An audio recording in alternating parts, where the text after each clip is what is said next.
You've tried to explain yourself before, more than once, probably hundreds of times. You've sat across from someone you loved, a friend, a parent, a partner, and you carefully chose your words. You laid it all out. You were articulate. You were patient. And when you finished, they looked at you and said something like, "I don't know. You're just so intense." Or, "Why do you think so much?" Or they just changed the subject entirely. And you sat there, nodding, smiling maybe. But inside, something closed. Like a door you had spent years trying to keep open just quietly shut itself. You're used to that feeling. What you're not used to is someone naming it. So let me name it right now. You are someone who has lived your entire life just slightly out of phase with the world around you. Not broken, not too much, not crazy, out of phase. Like a signal that is transmitting on a frequency that most receivers around you simply are not built to detect. And the tragedy, the real tragedy, is not that they couldn't hear you. The tragedy is that somewhere along the way, you started to believe the silence meant something was wrong with the signal. That belief, that quiet, devastating belief, is what this video is about. And I need you to stay with me until the end, because what we are going to dismantle together today is not just a feeling. It is a psychological architecture, one that was built around you without your consent, and one that you have the full capacity to walk out of. Stay right here. This one is for you. By the end of this video, you're going to understand 3 things that most people who feel chronically misunderstood never get the chance to understand. First, you're going to understand why this has been your experience, not in a vague spiritual sense, but in a grounded psychological sense that will make your entire history suddenly make sense. Second, you are going to understand the specific ways this pattern has shaped your nervous system, your relationships, and the silent contracts you have made with yourself about what you are and are not allowed to be. And third, and this is the one that will change something in you, you are going to understand that the counterintuitive truth at the center of all of this is not what any spiritual channel or self-help book has ever told you. Because the problem was never that you were too deep, too sensitive, or too much. The problem is that you spent your whole life trying to solve something that was never actually a problem in the first place. This is I-Universe, and today we go somewhere real. Let's start at the beginning. Not your spiritual beginning, your neurological beginning. There is a concept in psychology called sensory processing sensitivity, a term coined by psychologist Dr. Elaine Aron in the 1990s. It refers to a trait found in approximately 15 to 20% of the human population and across over 100 animal species, in which the nervous system processes stimuli, both external and internal, at a significantly deeper level than average. This is not a disorder. It is not a dysfunction. It is a trait, the same way left-handedness is a trait. But here is what it means in practice for people who carry it. When you walk into a room, you are not just processing what most people process. Who is there? What is happening? What is the immediate social dynamic? You are processing the undertones, the tension between two people who aren't speaking, the way the light feels slightly too harsh, the emotional residue in the air from an argument that happened 3 hours ago. You are processing layers of information that others are not even registering, and you are doing it automatically, involuntarily, constantly. Now think about what that means for communication. When two people talk, they are exchanging information at a certain altitude, but you are not operating at that altitude.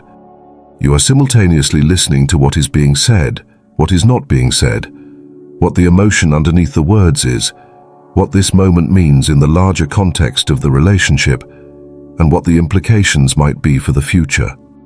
You are conducting a symphony while others are playing a melody. And then you try to respond, and what comes out of you carries all of that depth. And the person in front of you hears it like static, not because they are stupid, because they are not running the same program. This is the first thing you were never told. You were not misunderstood because you were unclear. You were misunderstood because you were operating at a processing depth that most social conversations are simply not designed to accommodate. Think back to childhood. Think about the moment you first noticed you were different, not in a proud way, in a disorienting way. Maybe you cried at things other kids laughed at. Maybe you couldn't understand why everyone was satisfied with surface-level friendships while you were desperate for something real. Maybe you had vivid inner worlds, intense questions about existence, a hunger for meaning that had nowhere to go. You weren't weird. Your nervous system was doing exactly what it was built to do. It was processing everything, all the way down. And nobody explained that to you. So you explained it to yourself the only way a child can. Something is wrong with me. Pause here and think about your own life for a moment. Can you identify the age at which you first made that conclusion? Not as a thought, but as a feeling. A quiet settling into the belief that you were somehow too much, or somehow not enough, or somehow just fundamentally out of place. That moment, that is where we are going next. The wound that doesn't have a name. Attachment, childhood, and the original silence. In developmental psychology, there is a foundational concept called attunement. It is the experience of being seen accurately by another person, particularly in early childhood by a caregiver. When a child experiences attunement, when a parent truly perceives who the child actually is and reflects that back, the child develops something that psychologists call secure attachment. A kind of inner knowing. I exist, I am real, I can be known. But what happens when a child is deeply complex, perceptive, emotionally layered, intense, questioning, and their caregivers, however loving, simply did not have the inner architecture to meet them there? What happens is not dramatic abuse. What happens is something quieter, and in many ways harder to name. Chronic misattunement. The caregiver doesn't see the child's depth, not because they don't love them, but because they don't have access to it. And so the child receives reflections that don't match their interior experience. They are told they are too sensitive when they are actually highly perceptive. They are told they are overthinking when they are actually processing at a deeper level. They are told to calm down when their nervous system is having a legitimate response to something others are simply not registering. Over time, this creates what the psychologist Donald Winnicott called the false self, a constructed persona that the child learns to present to the world in order to receive connection, approval, and safety. Not a lie, exactly. More like a translation. The child becomes fluent in a language that is not their native tongue, speaking it so well that eventually even they forget they are translating. Do you recognize this in yourself? The version of you that shows up in certain rooms, slightly smaller, slightly simpler, slightly more like what the room seems to want. That is not weakness. That is survival intelligence. Your nervous system learned very early that the full version of you made people uncomfortable, and discomfort in a child's environment signals danger. So your system adapted. It contracted. It learned to edit. The cost of that editing is what you are carrying today. And here is the psychological mechanism underneath all of it. This is important. It is called cognitive dissonance, and in this context, it operates like this. You have an internal experience of yourself as a certain kind of person, deep, real, complex, searching. But the external feedback you have received your entire life tells you that this self is too much, not relatable, impossible to connect with. And your mind cannot hold both realities simultaneously without it creating a kind of inner fracture. So most people who feel chronically misunderstood do one of two things. They collapse into the external narrative and begin to believe they are the problem, or they become rigid and defended, concluding that everyone else is simply incapable of understanding them. Both are painful. Both are incomplete. The truth requires holding a third position, and we will get there. Stay with me, because what I'm about to tell you in the next section is the part most people who feel this way never get to hear. Carl Jung, one of the most important psychological thinkers of the 20th century, wrote that everyone carries a shadow, and the less it is embodied in the individual's conscious life, the blacker and denser it is. The shadow, in Jungian terms, is not evil. It is everything you could not afford to be. Every quality, emotion, desire, or truth that was deemed unacceptable by your environment and was therefore pushed underground. Now, for most people, the shadow contains things like aggression, laziness, jealousy. But for someone who has been misunderstood their entire life, the shadow often contains something far more subversive, your own legitimacy. Let me say that again slowly. For you, the thing you pushed into the dark, the thing you were taught was not acceptable, may have been your full self, your depth, your knowing, your perception, your truth. Because when a child expresses something true about their experience and the people around them consistently, fail to validate it, dismiss it, minimize it, or simply cannot comprehend it, that child learns to put their truth in the shadow. Not because the truth is wrong, but because it is not safe. And a truth that is not safe becomes a truth that is secret. And a truth that is kept secret long enough starts to feel like a shameful thing. This is why so many people who are genuinely perceptive, intuitive, and emotionally complex walk through life with a peculiar kind of self-doubt, not about their capabilities, but about the legitimacy of their own experience. They can sense things accurately and then immediately question whether they sensed them at all. They can know something is true and then spend hours trying to confirm it through external evidence because their internal knowing was never validated as reliable. This is not imposter syndrome in the conventional sense. This is something deeper, experiential self-abandonment. The repeated act of leaving your own perception behind because the world failed to corroborate it.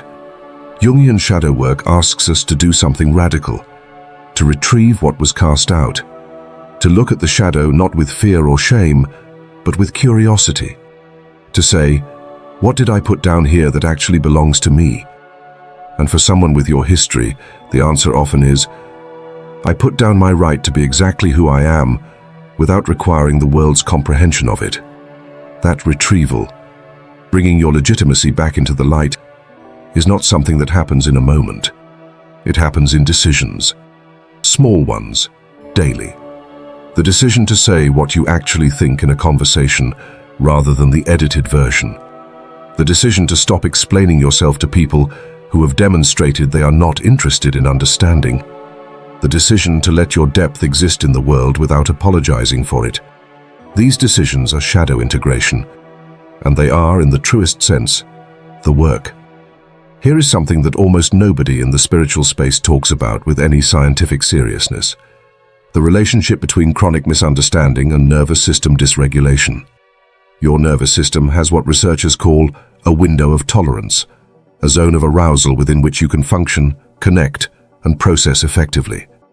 When a person experiences chronic misattunement over the course of their development, when their emotional reality is consistently not met, not reflected, not validated, the window of tolerance can become narrow. Not because the person is fragile, but because the nervous system has been conditioned to live in a state of low-level threat. The threat is not physical danger. The threat is disconnection. And to a human nervous system, particularly in childhood, disconnection is danger. It is among the most primal threats we experience. This is why you may find yourself having seemingly disproportionate responses to being misunderstood as an adult. Someone dismisses you in a meeting, and you feel a wave of something that is far bigger than the moment warrants: a collapse, a surge of anger, a deep ache. That response is not an overreaction. It is your nervous system firing a very old alarm, the alarm that was installed in childhood when being unseen felt like a genuine threat to your survival and belonging. The adult situation is the trigger. The response is the echo of something much older. Polyvagal theory, developed by neuroscientist Dr. Stephen Porges, offers us an extraordinarily useful framework here. Porges describes 3 states of the autonomic nervous system: the ventral vagal state, in which we feel safe, connected, and open; the sympathetic state, in which we are activated into fight or flight; and the dorsal vagal state, in which we collapse, shut down, go numb, or dissociate. For people who have experienced chronic misattunement, moving into the ventral vagal state, true safety, true openness, requires an environment that feels genuinely trustworthy. Not just intellectually safe, but somatically safe. Your body must believe it. This is why you may find it so hard to fully relax with other people. Why conversations that seem effortless to others leave you exhausted. Why you can walk away from a gathering of people feeling more alone than if you had stayed home. It is not a character flaw. It is a nervous system that learned very early that social connection is simultaneously what it most desires and one of the places where it has most often been hurt. Pause here and think about your own life for a moment. Think about the relationships where you could finally breathe, where you did not have to translate, where you did not edit. How rare those were. And notice what it felt like to be in them. Not just emotionally, but physically. There was probably a softening, a dropping of something you didn't even realize you were holding. That is your nervous system entering the ventral vagal state. That is your system finally, briefly coming home. The capacity to live in that state more consistently. That is the destination this work is pointing toward. And it begins with understanding what has kept you out of it. There is a specific kind of loneliness that people who are chronically misunderstood know better than almost any other human experience. And it is perhaps the most disorienting loneliness there is, the loneliness of being surrounded.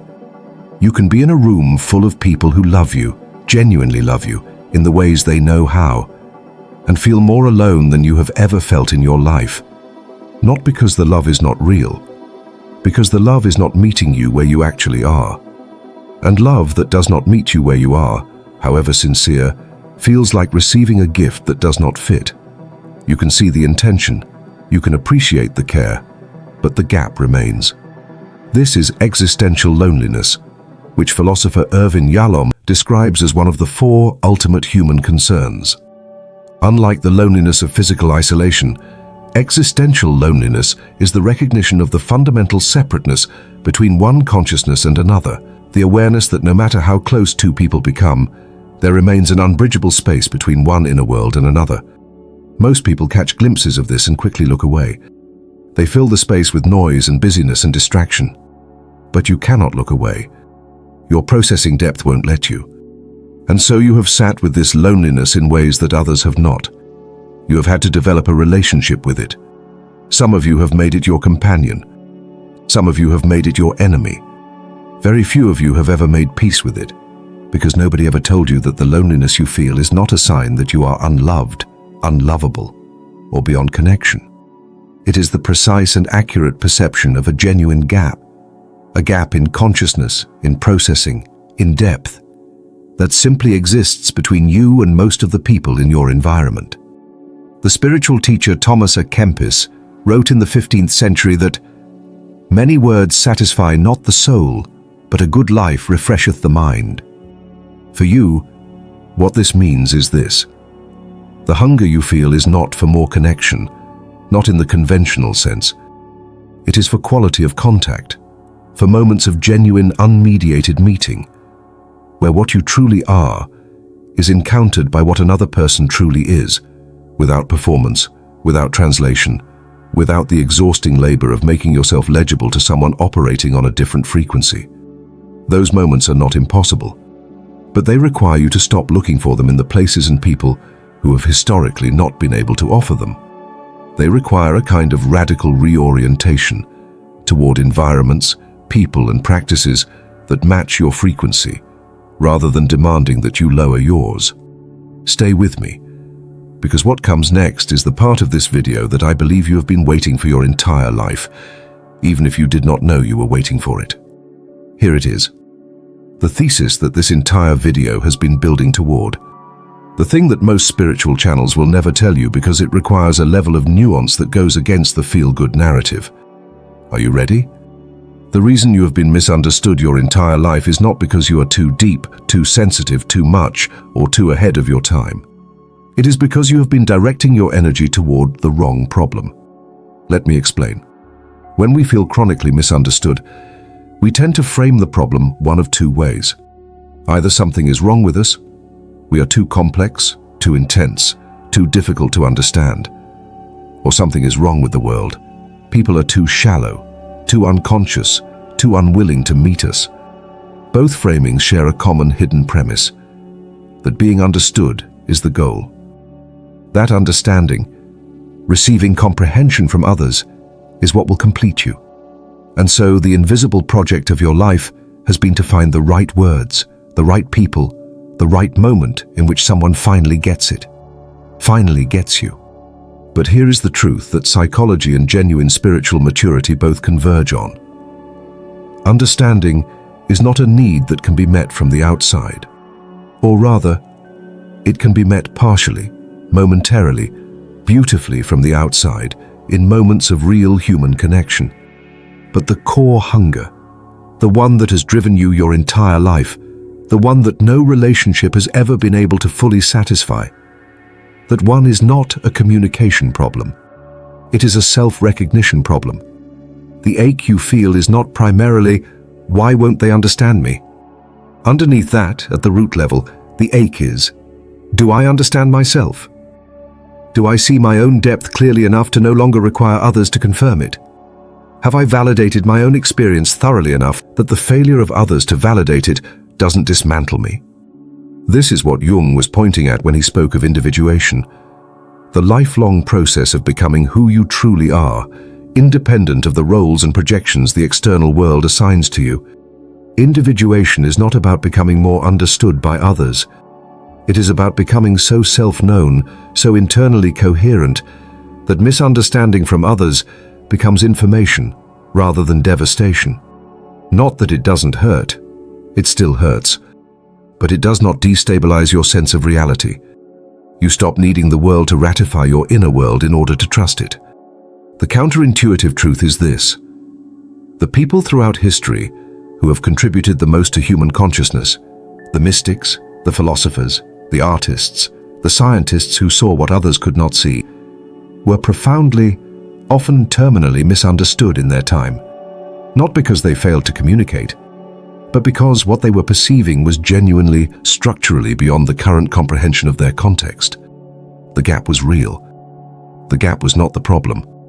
The problem was when they allowed the gap to make them doubt the validity of their perception. You are not responsible for closing the gap. You are responsible for honoring what you perceive. This does not mean withdrawing from the world. It does not mean giving up on connection. It means arriving at relationships from a completely different starting position.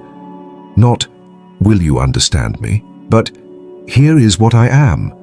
What are you? It means the energy you were spending trying to make yourself legible to people who were never going to read, you can be redirected entirely into the project of becoming who you actually are, without apology, without translation, without diminishment. That reorientation from be understood to be self-knowing is not a small shift. It is the shift. And it does not happen overnight. But it begins the moment you genuinely entertain the possibility that the problem was never you, and the solution was never them. Pause here and think about your own life for a moment. What would it mean, not theoretically, but practically, in this week, in this relationship, in this conversation you have been avoiding, to stop trying to make yourself understood and start trying to simply, fully be? Integration is a word that gets used a great deal in spiritual and psychological spaces, often without sufficient specificity. So let me be specific about what it means in the context of everything we have covered today.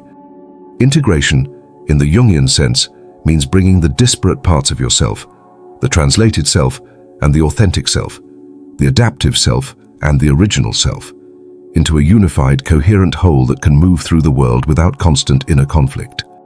It does not mean that you stop feeling the tension of being different. It means that the tension is no longer running your life unconsciously. For someone with your history, integration looks like several specific things. It looks like learning to stay in your own experience during moments of misunderstanding rather than reflexively leaving it. When someone fails to comprehend you, the old pattern is to immediately question yourself, was I unclear? Am I too intense? Did I get it wrong? Integration means being able to pause in that moment and ask a different question. What is actually happening right now? What am I feeling? What do I actually know?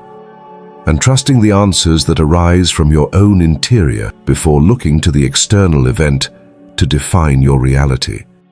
It looks like developing what psychologists call distress tolerance, the capacity to be in discomfort without being destroyed by it. Misunderstanding is uncomfortable. Loneliness is uncomfortable. The gap between who you are and what the world can currently comprehend of you is uncomfortable. Distress tolerance does not mean pretending it doesn't hurt. It means building the inner capacity to sit with the discomfort without either collapsing into it or numbing out to escape it.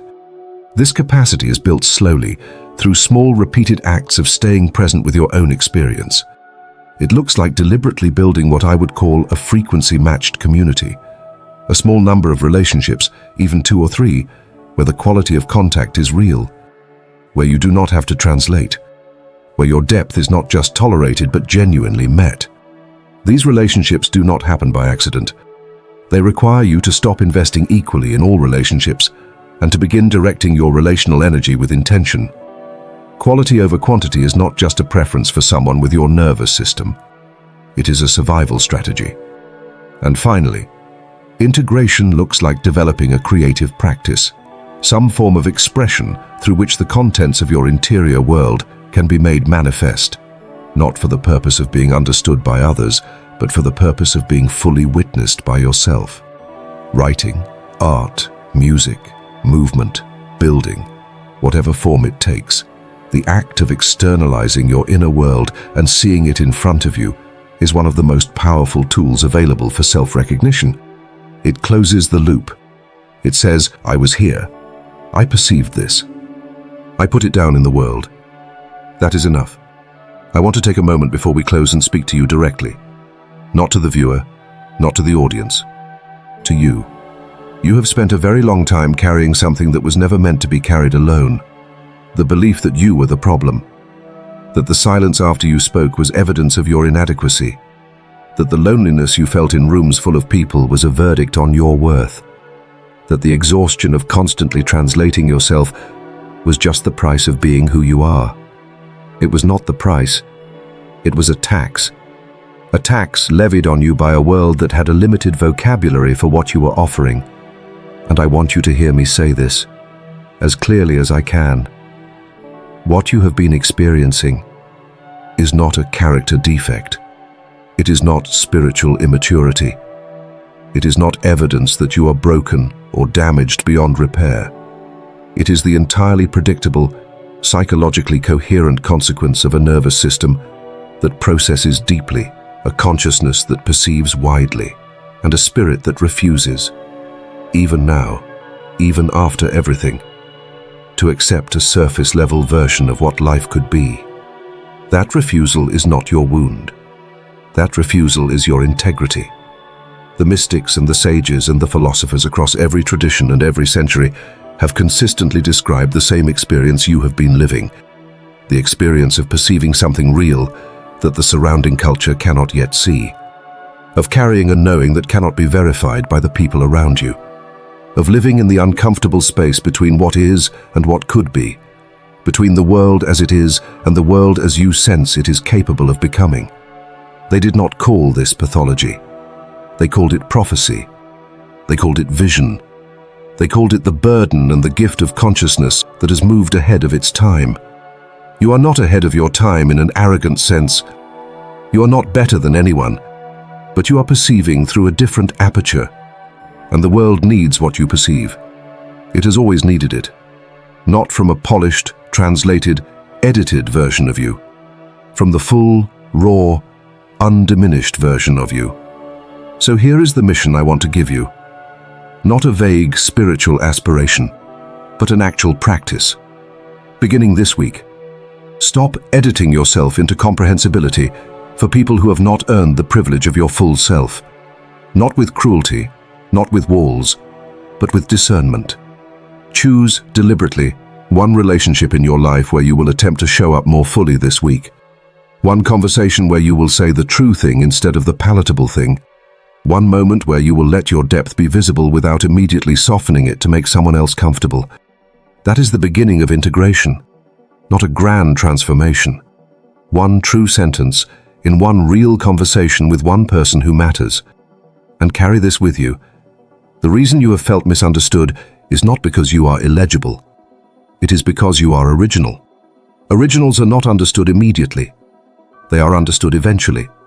Sometimes by the world, always by themselves, and always on the far side of the decision to stop requiring external comprehension before granting themselves permission to exist fully. You are not lost in translation.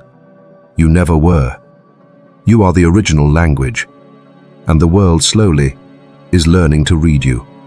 If this video reached something in you, if there was a moment here where something landed, where something that has lived in you unnamed finally found a name, then please, without any obligation, share it with one person you know who has spent their life feeling exactly this way. Because they are out there. And right now they are sitting somewhere, probably alone, probably wondering if anyone else has ever felt this. You know the answer. Send them the answer. This is our universe, and I will see you in the next one.